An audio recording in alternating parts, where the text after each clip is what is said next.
l'histoire d'Intermobility a débuté avec le projet VéloSpot en 2009.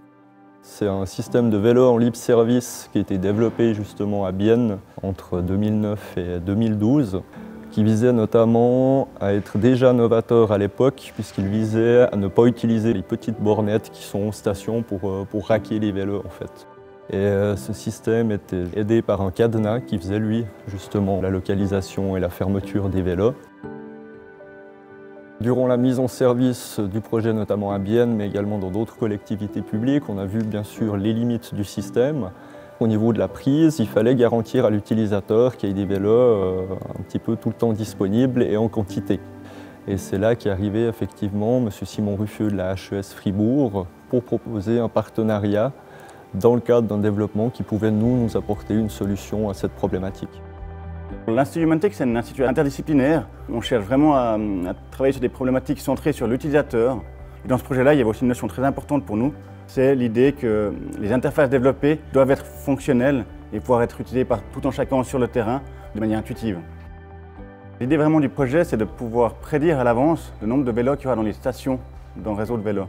J'ai cherché un peu ce qu'il y avait comme information disponible pour voir si c'était possible de réaliser un projet pour résoudre ce problème-là. Je me suis assez vite rendu compte qu'il y avait beaucoup de données open source et qu'on pouvait récupérer ces données-là pour essayer de prédire à l'avance le nombre de vélos aux stations. Dans le cadre de nos projets, on gère également, nous, l'exploitation de la flotte. Donc on a une maîtrise complète de la production à l'exploitation, à l'équilibrage. L'idée, c'était vraiment que l'utilisateur final ne se soucie plus de rien et qu'il ait la garantie d'avoir un vélo au moment de la prise. Nous avons développé une plateforme web qui permet de centraliser toutes les opérations de la compagnie. Cette plateforme elle permet notamment de savoir à l'avance le nombre de vélos qui seront aux stations, mais aussi de distribuer les missions aux opérateurs sur le terrain. Et ces missions sont vraiment optimales. L'idée, c'est vraiment que les opérateurs sur le terrain fassent le moins de trajets pour équilibrer le réseau.